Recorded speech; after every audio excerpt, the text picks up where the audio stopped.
Hello guys, welcome to our new video.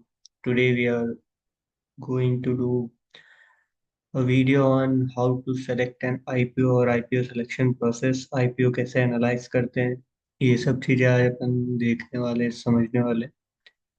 आज की video थोड़ी अलग टाइप की हो सकती है।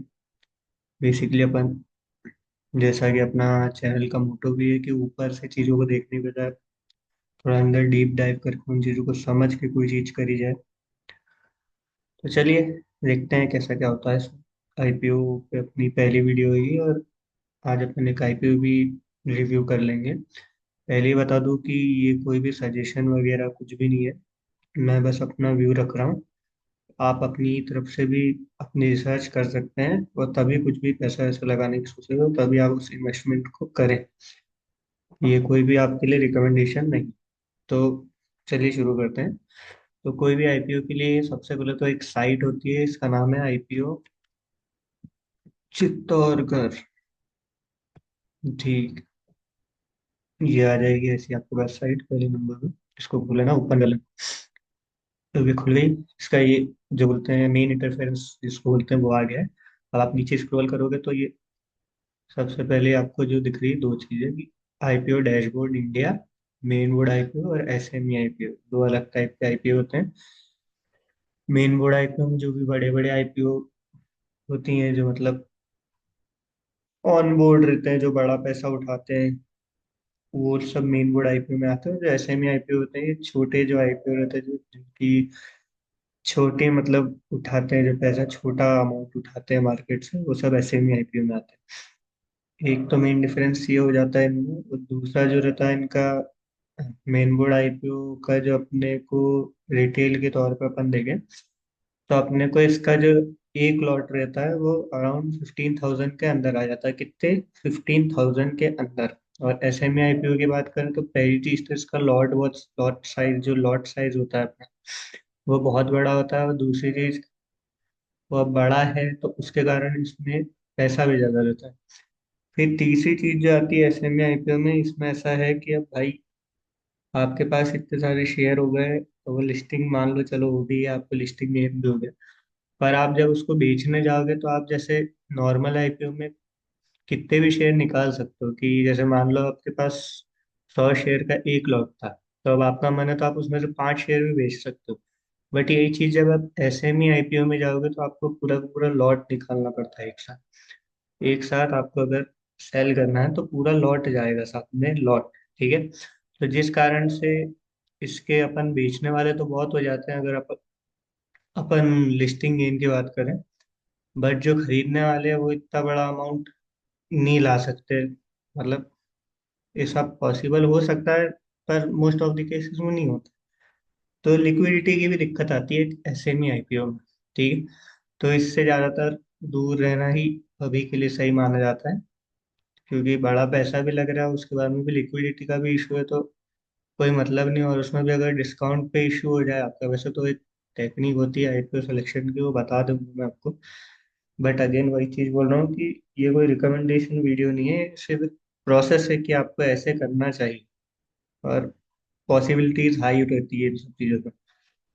तो चलिए शुरू करते हैं अब आगे का वीडियो। तो जैसे अभी फिलहाल करंट वाले, ये जो आने वाले हैं आईपीओ, उनकी बात हो रही। कैपिटल इंफ्रा ट्रस्ट, जो इसकी ओपनिंग डेट 7 जन रहेगी और 9 जन को ये खत्म हो जाएगा। तो बेसिकली जो रहता है, कोई भी आईपीओ कितने दिन के लिए आता है? 3 दिन के लिए आता है। ठीक है। और तीसरे दिन जो रहता है मार्केट खुलने के बाद में 5 बजे जो रहता है, वो आईपीओ लगाने का टाइम खत्म हो जाता है।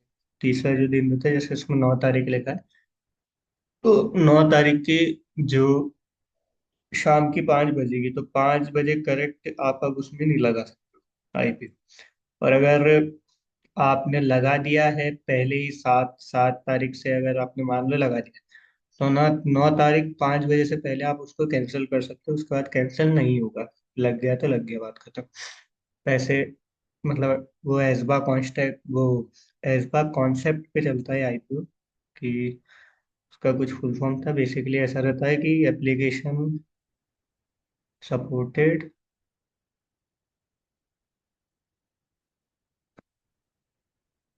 अब हाँ एप्लीकेशन ऐसा ही कुछ था, मतलब कि वो कुल मिला के एप्लीकेशन के जरिए आपका जो अमाउंट रहता है वो बैंक में वो ब्लॉक कर देता है। हैजबा का फुल फॉर्म ऐसा ही कुछ था। कुल मिला के आपका जितने का वो आईपीओ रहेगा उतना पैसा आपके बैंक में वो ब्लॉक कर देगा।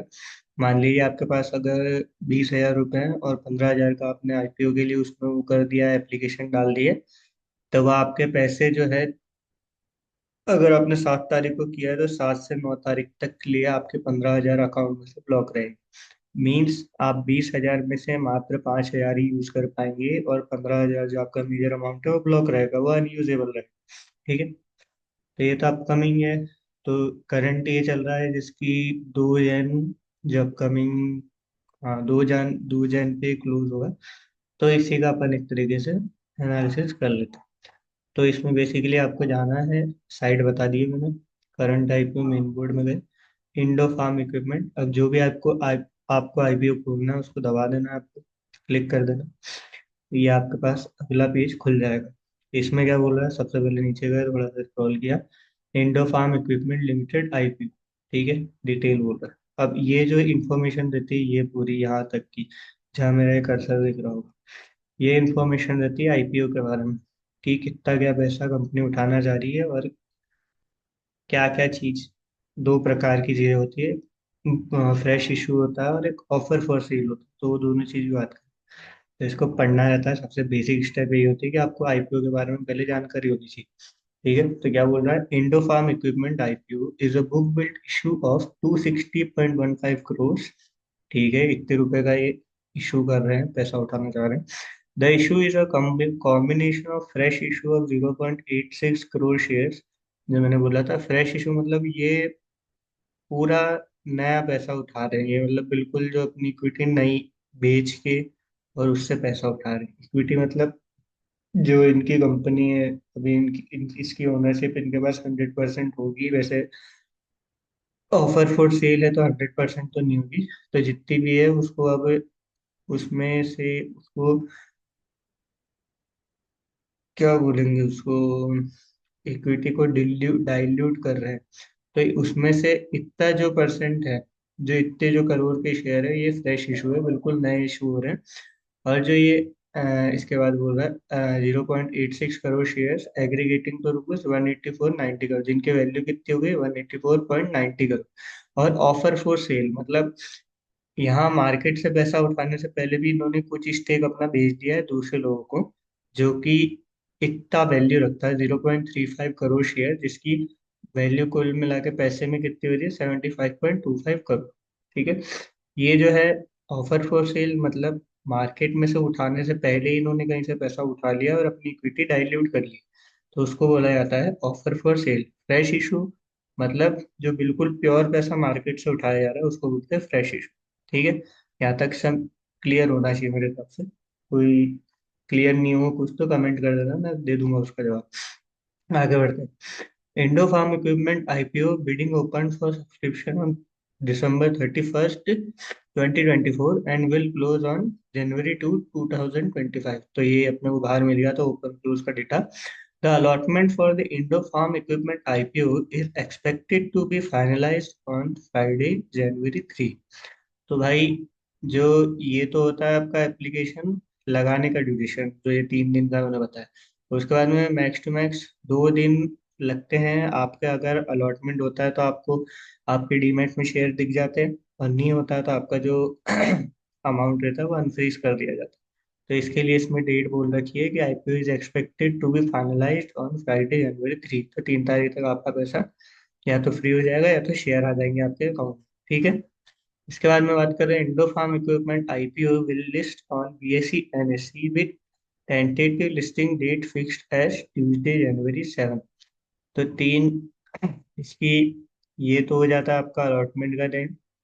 और उसके बाद में जब ये लिस्ट होगा तो लिस्ट किस तारीख को होगा, फिक्स्ड एज ट्यूसडे January 7, 7 तारीख को ये चीज लिस्ट हो जाएगी। तो ऐसा अपने को पूरी इसकी इन्फॉर्मेशन आईपीओ की मेनली मिल गई है कि कितना पैसा क्या उठा रहे हैं, उसमें से कितना पैसा फ्रेश इशू का है, कितना पैसा ऑफर फॉर सेल का है, और क्या क्या डेट्स रहेंगी, डेट्स क्या क्या रहेंगी। तो Indo Farm Equipment IPO price band set at 204 to 215 पर शेयर। अब ये जो रहता है कोई भी आईपीओ रहता है, इसकी डिटेल में देता हूँ आपको समझना इस चीज। कोई भी आईपीओ रहता है वो बुक बिल्डिंग इशू इस कॉन्सेप्ट पे चढ़ता है, मतलब इस कॉन्सेप्ट पे बनाया जाता है किसी भी आईपीओ। बुक बिल्डिंग इशू क्या होता है, इसमें अपने को एक बिड रेंज मिलती है। बिड बिड मतलब बोली लगाना कुल मिला के। तो इस पर्टिकुलर आईपीओ के लिए क्या बिड रेंज है, 204 to 250। अब अगर आप सोचो तो कोई बंदा यही सोचेगा कि भाई 204 रुपये पे मैं अगर लगाऊंगा तो मेरा कम पैसा लगेगा यूजुअली। अगर मैं 215 पे लगाऊंगा तो ज्यादा पैसा लगेगा। तो 204 पे क्यों ना लगाए। पर ये जो होती है गलती होती है, क्योंकि अपन एज अ कंपनी अगर सोचे तो मेरे लिए क्या फायदेमंद है कि जितना लोग मुझे ज्यादा पैसा दे। समझ रहे हो भाई, मैं तो पैसा उठाने आया हूँ ना, मुझे तो ज्यादा से ज्यादा पैसा चाहिए। तो इन यूजुअल सिनेरियो या फिर नॉर्मल केस ऑफ डूइंग में जहाँ अपने को मैक्सिमम प्राइस बैंड पे ही अपनी बीट लगानी चाहिए, दैट इज 215। अब इसका भी 214 से लेके 215 के बीच में बहुत सारी प्राइस रेंज आती है, बिट क्वांटिटी आती है। तो इसको भी डिफाइन करते हैं, टिकट प्राइस बोलते हैं। टिक प्राइस जिसको बोलते हैं वो 0.5 की रहती है, कि उससे कम में आप नहीं डिफाइन कर सकते हो।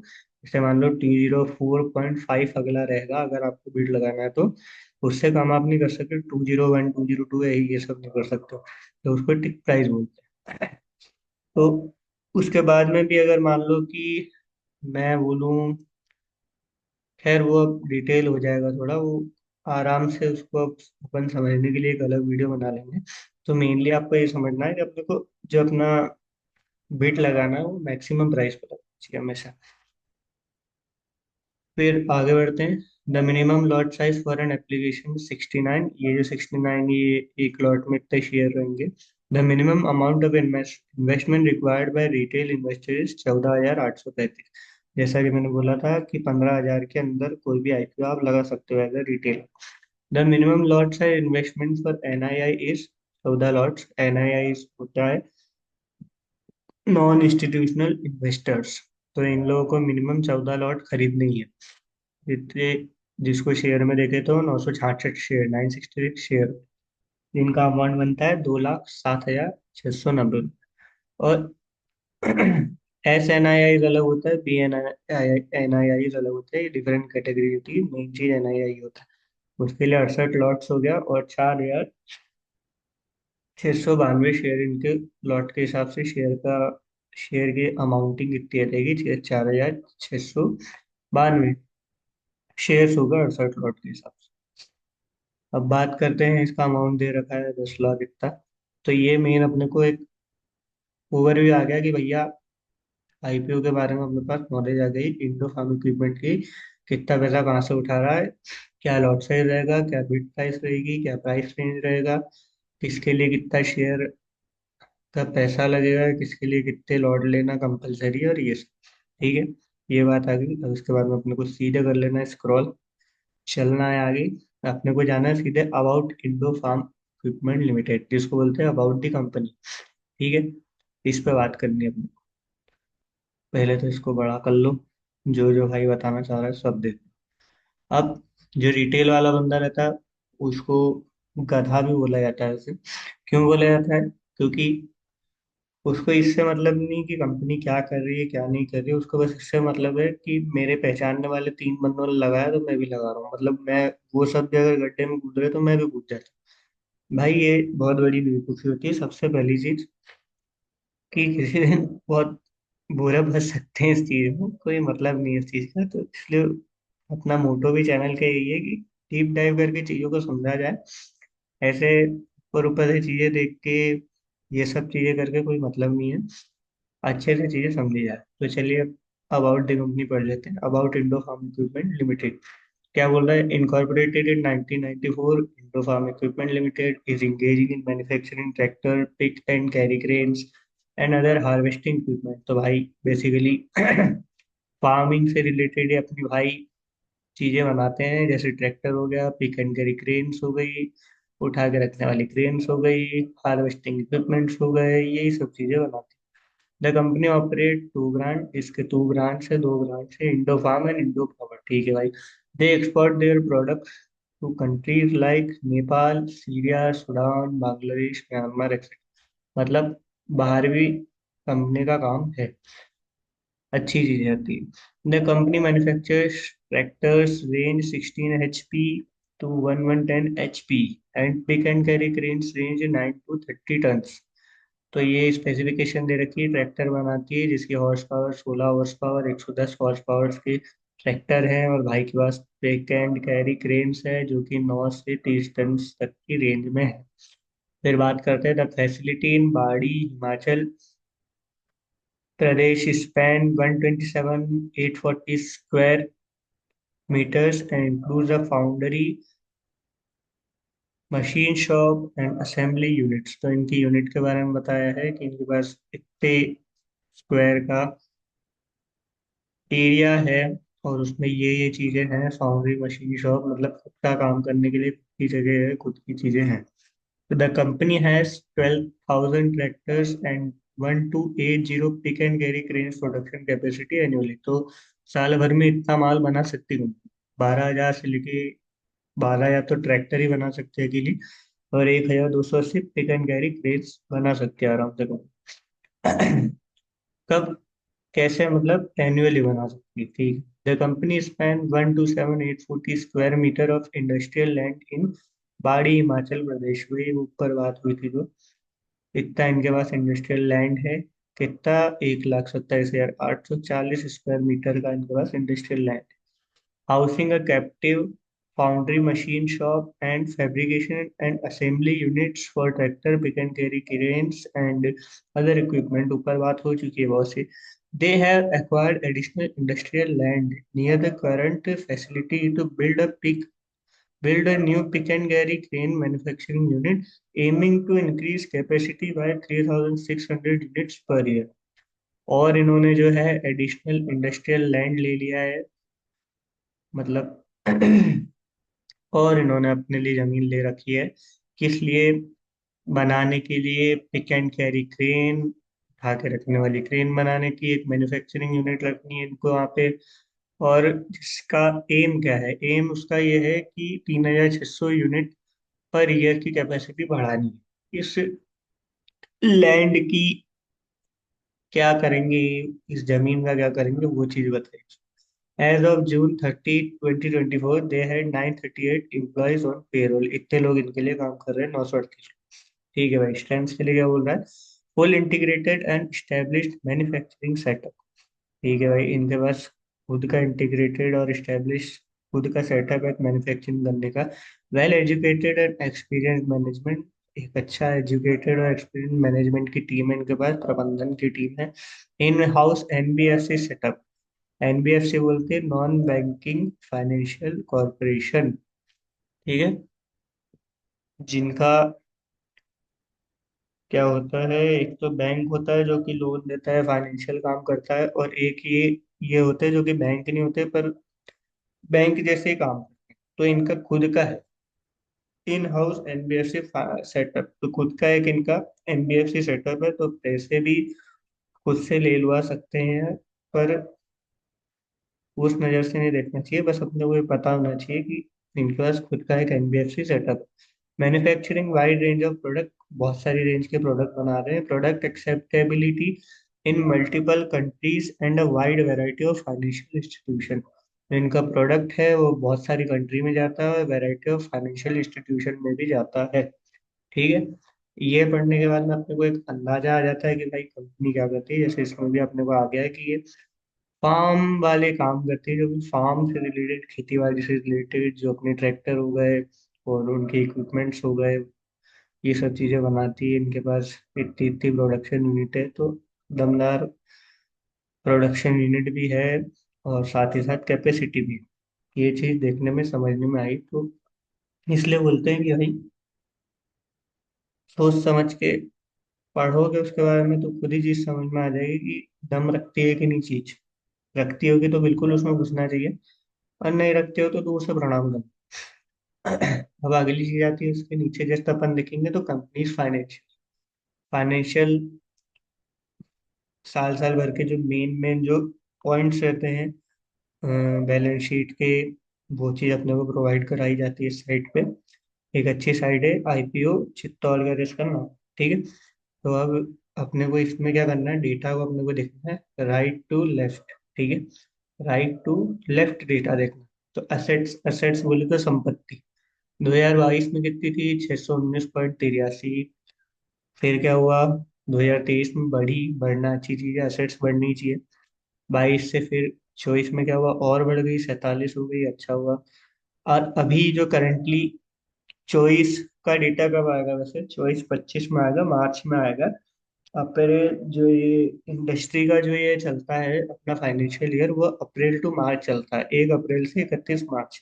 तब इसका जब आएगा तो यहाँ पे आएगा 31 मार्च 2025, तब आएगा इसका अगला रिजल्ट। तो अभी तक में इसने 644 करोड़ का अभी तक में कर लिया। तो एक अच्छा सिग्नल है। रिवेन्यू की बात करें अपन, तो 2022 में कितना था, 352.52। 2023 में बढ़ गया, 371 हो गया। और 2024 में देखे तो और बढ़ गया, 375 हो गया। और इधर बात करें अपन, 2024 अभी तक में 75.54 है। ठीक है मेरे हिसाब से, फिर भी रिवेन्यू भी बढ़िया है। फिर प्रॉफिट आफ्टर टैक्स जिसको बोलते हैं कि सब कुछ कर गुराने के बाद में, टैक्स टैक्स भरने के बाद में हाथ में कितना प्रॉफिट बचा, इसकी बात करेंगे तो 2022 में 13.72 था। 31 मार्च 2023 में 15.37 था, बढ़ गया। और अपने 2024 की बात करें तो 15.60 है, जो कि वापस बढ़ गया है, अच्छा सिग्नल है। और अभी तक में 2.45 का तो ये बना ही चुकी है। तो ये भी अच्छी चीज़ है। नेटवर्थ की बात करें तो मतलब एक पर्टिकुलर टाइम पे कंपनी की क्या वैल्यू है, अगर कंपनी को आज ही अपने को बेचना करना हो तो क्या वैल्यू रखती कंपनी, उसको नेटवर्क बोलते हैं। तो 2022 में बोले तो 274.8। ठीक है। 2023 में क्या है, बढ़ते क्रम में है, 290.37, बढ़िया चीज है। तो 2024 में 317.06, बहुत बढ़िया। और अभी तक में इसकी हो गई 342.25, ये अभी तक ईयर कंप्लीट नहीं हुआ है, और नेटवर्क बहुत बढ़िया बढ़िया। तो बढ़िया चीज है। अब बात आई टोटल बोरिंग, मतलब कर्जा कितना, कितना पैसा कंपनी ने कर्ज के तौर पे ले रखा है। 2022 की बात करें 275। ठीक है भाई। 2023 की बात करें तो बढ़ रहा है 280। ठीक है, बढ़ना अच्छी बात नहीं है, पर इसकी भी एक क्रिटेरिया होती है, पढ़ने के बाद बताएंगे। 2024 की बात करें 270, वापस आ गया लिमिट में। और अभी बात करें तो 242, मतलब बोरिंग जो कि कर्जा जो कि कम होना चाहिए वो हो रहा है। कर्जा अच्छा नहीं होता, आप भी जानते हो, मैं भी जानता हूँ।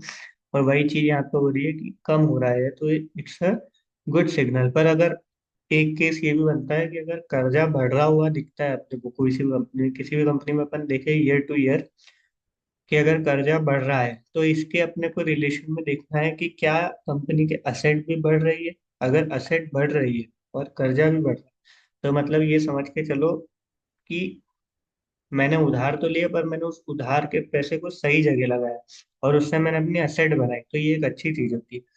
तो इसको इस तरीके से भी देखना चाहिए।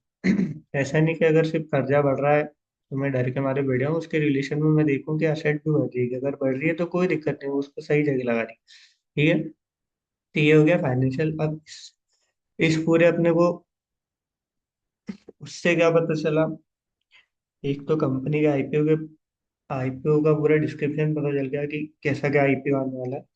दूसरा, कंपनी के बारे में पता चल गया, अबाउट द कंपनी में, जो कि बहुत मेजर पॉइंट है, ये तो सबको पता ही होना चाहिए। तीसरा, फाइनेंशियल्स पता चल गए। चौथा, चाहो तो कर सकते हो कि ये ऑब्जेक्टिव ऑफ इशू, मतलब कि पैसा क्यों उठा रही है, ये देख लो। इसमें मेन बस ये देख लेना कि कहीं कर्जा वर्जा रिटर्न देने के लिए तो नहीं उठा रही, कि पहले से कर्जा ले रखा था, कर्जे पे कर्जा, कर्जा लेके कर्जा चुका रहा हूँ, ऐसा काम तो नहीं कर रही। बस ये मेन चीज देखनी चाहिए। वैसे तो इसमें अच्छी अच्छी चीज लिखी है, जैसे ऑब्जेक्टिव ऑफ द इशू, इसमें लिखा है पहली चीज, setting up new dedicated unit for expansion of their pick and carry crane, जो कि उनने बताया था ऊपर कि अपन ने एक जगह ले रखी है, इस पर अपने को ये काम करना है, तो उसी के एक्सपांशन के लिए पैसा उठा रहे हैं। दूसरा, repayment of pre payment in full और पार्ट और certain boring availed by the company, तो ये एक फैक्टर नेगेटिव दिख रहा है तीसरी बात करें, further investment in NBFC subsidiary Baruka finance limited for financing the argumentation of its capital base to meet its future capital requirement. तो तीसरी चीज में अपनी जो इन्होंने खुद की वो जो मैंने बोला था एनबीएफसी, उसका ये उसमें इन्वेस्टमेंट करके उसको बढ़ाना चाह रहे हैं, तो ये अच्छी चीज है। जनरल कॉर्पोरेट पर्पस, तो भाई एक पॉइंट है बस नेगेटिव है, बाकी तीन पॉइंट अच्छे हैं, तो ओवरऑल देखा जाए तो अच्छा है। क्या? ऑब्जेक्टिव अच्छा है, ये कोई रिकमेंडेशन नहीं है, बस पैसे उठाने का जो इन्होंने ऑब्जेक्टिव चूज किया है वो अच्छा है, यूँ बोल रहा हूँ। अब बात करते हैं इसके बाद अपने को क्या देखना है, तो इसके बाद अपने को वापस से ऊपर पहुंच जाना है। ऊपर पहुंचते अपने को सबसे पहले देखना है जीएमपी। जीएमपी बोले तो grey market price. Grey market मतलब एक तो होता है सफेद, एक तो होता है काला, और इन दोनों के बीच में होता है ग्रे। ग्रे मार्केट मतलब कुल मिला के ये होता है कि कुछ लोग रहते हैं, बड़े प्लेयर्स बोल सकते हैं, या जिनके पास पैसा है, वो लोग इस आईपीओ को अगर वो लोग खरीदते हैं, समझ रहे हो, तो वो कितना पैसा देने के लिए रेडी रहते हैं, उसको बोलते हैं ग्रे मार्केट। ठीक है। तो ग्रे मार्केट में इसके लिए क्या बोल रहा है, Indo Farm Equipment IPO last GMP is 90 rupees. तो मतलब जितने पे अपन खरीद रहे हैं, मतलब जो इसका प्राइस बैंड था, कितना था, 215 था आई थिंक। हाँ, तो 215 से इसकी कैपेसिटी कितनी है, 90 रुपये ऊपर का जीएमपी इसमें दिखता है। ये भी एक तरीके से असम्पशन ही होता है, ये भी कोई फुल नहीं होता है। अगर मान लो कि मार्केट में बियरिश प्रेशर चल रहा है, अगर मान लो कि सेलिंग चल रही है मार्केट में बहुत तगड़ी स्तर पे, तो ये चीज भी इम्पैक्ट हो सकती है। भले यहाँ पे अच्छा दिखा रहा हो आपको जीएमपी, बट एंड टाइम पे क्योंकि सेलिंग प्रेशर चल रहा है, तो लोग बाग डर के मारे पैसा निकाल लेते हैं, उसके कारण से उसकी लिस्टिंग कम पे भी हो सकती है जीएमपी से। पर जीएमपी आपको बताना जरूरी था, इसलिए बताया। जीएमपी बोले तो ग्रे मार्केट प्रीमियम, जो कि होता है कि अगर आप इसको मार्केट में ना उठा के, अगर इन बड़े या जो की वर्दी प्लेयर्स हैं पैसा लगाने की, उनको अगर आप ये आईपीओ ऑफर करते, तो वो लोग कितने पे उठाते, उनकी क्या सब्सक्रिप्शंस रहती, तो उस हिसाब से ये अमाउंट निकाला जाता है। तो मतलब कुल मिला के ये बोला जा सकता है कि इतने पे तो ये लिस्ट होना ही चाहिए उनके हिसाब से, कि ये इसका भाव इतना ऊपर तो ये लिस्ट होना ही चाहिए, तो इसको बोलते हैं ग्रे मार्केट प्रीमियम। ठीक है। दूसरी चीज ये होती ग्रे मार्केट प्रीमियम, अपन ने देखी तीन चीजें, सबसे पहले आईपीओ की डिटेल, दूसरा अबाउट द कंपनी, तीसरा कंपनी फाइनेंशियल, तो और चौथा जो था अपना पर्पस फॉर द आईपीओ, पांचवा था ये जीएम। अब जो मैं बोल रहा हूँ उसको अपन बोलते हैं सब्सक्रिप्शन। सब्सक्रिप्शन सबसे अच्छा रहता है कि आप अगर आखिरी दिन देखो, जो 3 दिन मिलते हैं उसमें से, जैसे मान लो ये इसका जब थर्ड डे होगा, तब अगर आप देखो, लगभग लगभग 2 दिन का डेटा खत्म होने के बाद में अगर आप सब्सक्रिप्शन देखो, तो बेटर माना जाता है।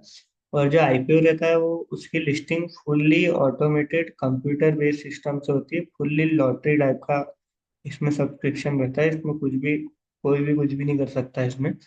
सुना हुआ आपने बहुत सारी जगह, पर वो सब चीजें गलत रहती है, एटलीस्ट जितना अभी तक नॉलेज है।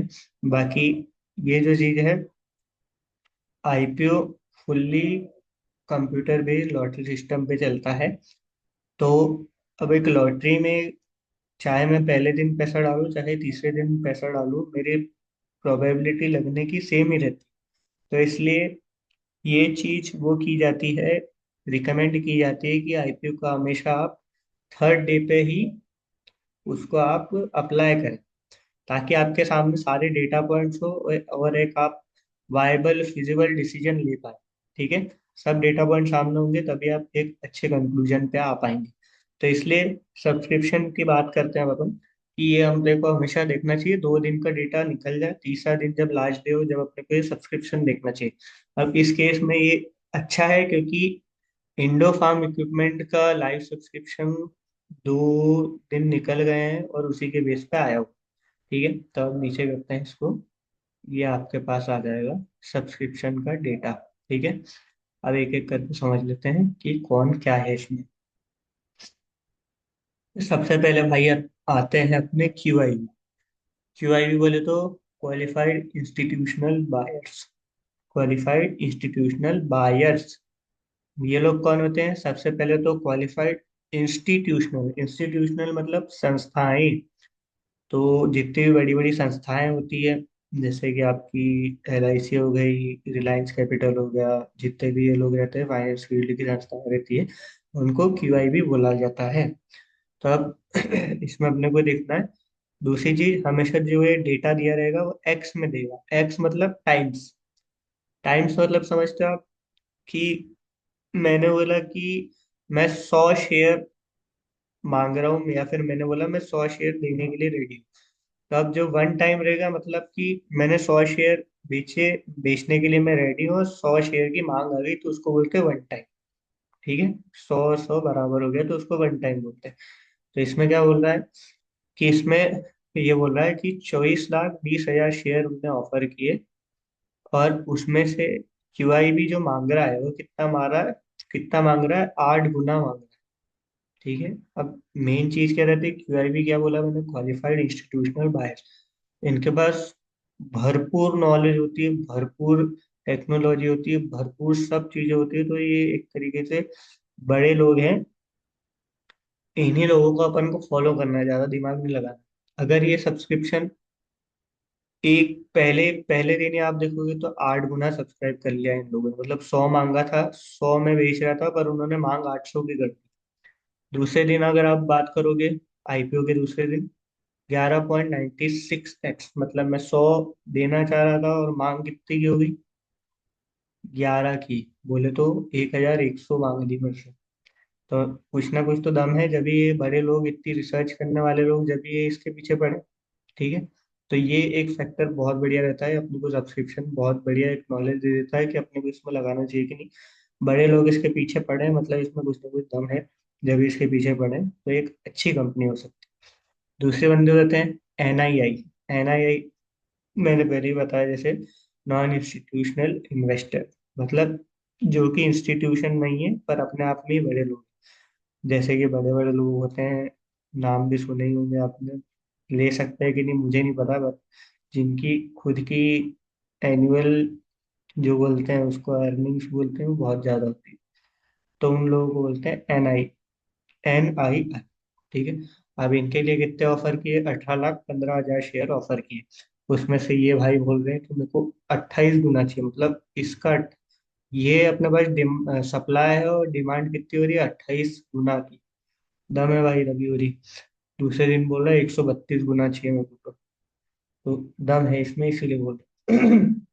कुल मिला के इनके पास भी बहुत पैसा है, इनके पास भी बहुत टेक्नोलॉजी है, इनके पास भी बहुत दिमाग है, इनके पीछे भी बहुत बंदे रिसर्च करने के लिए बैठे हैं। तो ये दो बंदे अपने को कुल मिला के सब्सक्रिप्शन में देखना है और इनका डेटा देखना है। तो अगर ये, तो जैसे कंपनी बहुत अच्छी है इसलिए इतना अच्छा डेटा भी निकल के आ रहा है।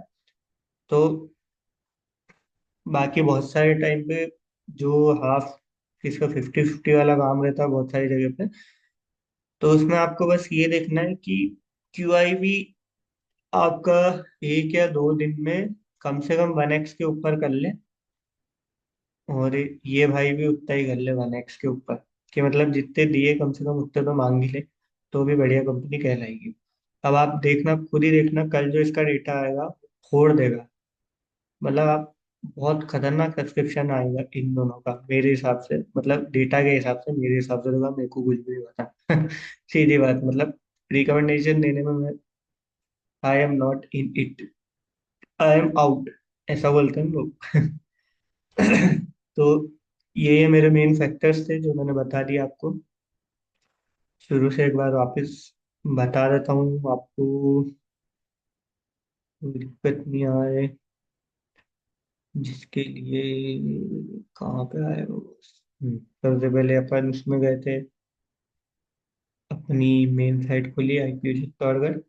फिर गए अपने जो जो भी आपको ये देखना है अपना IPO, फिर जाके अपन ने क्लिक किया। उसके बाद में सबसे पहले पढ़ा अबाउट दी IPO। ठीक है, इस पर आपको IPO की पूरी इन्फॉर्मेशन मिल जाएगी। उसके बाद में अपन सीधे गए अबाउट द कंपनी। ठीक है, इसमें आपको कंपनी के बारे में अच्छी खासी इंफॉर्मेशन मिल जाएगी। उसके बाद अपन सीधे गए, उसके जस्ट नीचे मिल जाएगा आपको financial information of the company. इस पे अपने को अंदाजा मिल जाएगा कुल मिला के जो पॉजिटिव चीजें वो बढ़ती हुई मिलनी चाहिए, जो नेगेटिव चीजें वो घटती हुई मिलनी चाहिए। कुल मिला के ये है। और बोरिंग का मैंने आपको बता ही दिया है, जो एक्सेप्शनल केस था कि अगर बढ़ रही है तो साथ में असेट बढ़ रहा है तो बोरिंग अच्छी है, कोई दिक्कत नहीं। आपने पैसा उठाया पर सही जगह लगाया, उसको ऐसा बोलेंगे। ठीक है। और इसके बाद में अपने को वापस जाना है, सीधे जाना है ग्रे मार्केट प्रीमियम पे। ग्रे मार्केट मैंने बता दिया आपको कि अगर मार्केट में ना लाके किसी से डायरेक्ट आप पैसा उठाते एलिजिबल लोगों से, तो वो लोग क्या इसकी रेटिंग दे रहे हैं, तो उन लोगों ने बोल दिया साफ साफ कि भैया उनके हिसाब से तो 90 रुपये ऊपर खुलना चाहिए। ठीक है, ग्रे मार्केट प्रीमियम इसको बोलते हैं। उसके बाद में मैंने बताया आपको सब्सक्रिप्शन। हमेशा सब्सक्रिप्शन कब देखोगे आप, जब 2 दिन निकल जाए। हमेशा आईपीओ लगाने का भी सही टाइम रहता है जब ये आईपीओ का थर्ड डे चल रहा हो, और अराउंड मैं तो बोलूंगा 3 बजे के बाद आप अप्लाई करो तो बेस्ट रहता है। क्योंकि जब तक आपके सामने अच्छा खासा डेटा आ जाता है। और इसमें जैसा कि मैंने बताया कि टाइम्स मतलब होता है कि इतना गुना उन लोगों ने मांग मांग लिया कि सप्लाई इतने की थी पर मांग उनने इतना लिया, इसका 8 इंटू कर दो, इतना उन्होंने डिमांड रख दी। तो ये एक अच्छी चीज है। और इनके बारे में बता ही दिया मैंने, क्वालिफाइड इंस्टीट्यूशनल बायर और नॉन इंस्टीट्यूशनल इन्वेस्टर। दोनों ही बंदे बहुत तगड़े रहते हैं। ज्यादा तगड़े बंदे ये लोग रहते हैं। इनके पास अथाह पैसा, क्योंकि इंस्टीट्यूशन है तो इनके पास खुद की टीम, अथाह पैसा, अथाह नॉलेज, अथाह टेक्नोलॉजी, सब कुछ रहता है। पूरी नॉलेज, पूरा सब कुछ सोच समझ के फिर ये किसी चीज में जाते हो। और जब अपने को पता लग रहा है कि इस चीज में इंटरेस्टेड है तो अपने को बस इनको फॉलो करना है और कुछ नहीं करना। दूसरी चीज है कि नॉन इंस्टीट्यूशनल इन्वेस्टर ये खुद में बड़ी तोप होता है। इनके पास भी खुद का बहुत पैसा रहता है, सब चीज रहती है। तो ये भी बढ़िया बंदे हैं, अपने को बस इनको फॉलो करना है। ठीक है। तो कुल मिला के बॉस, आज की वीडियो के लिए इतना ही। मैं वापस बोल रहा हूँ, ये कोई रिकमेंडेशन नहीं है।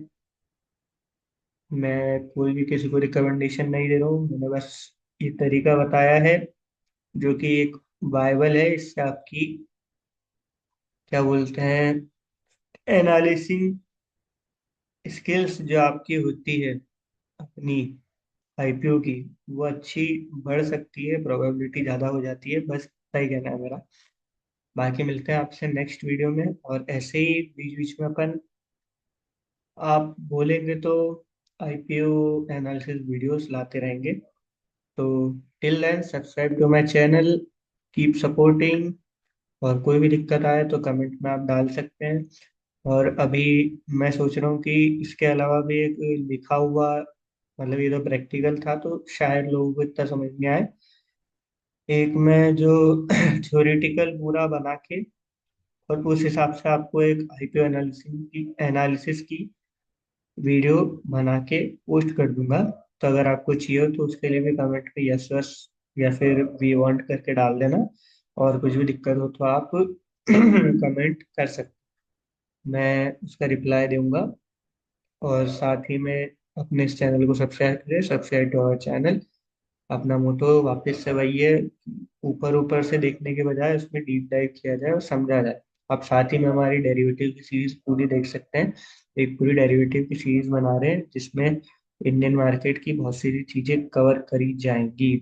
ठीक है गाइस, और वाइल दिस बीइंग सेड, मिलते हैं अगली वीडियो में। Thank you.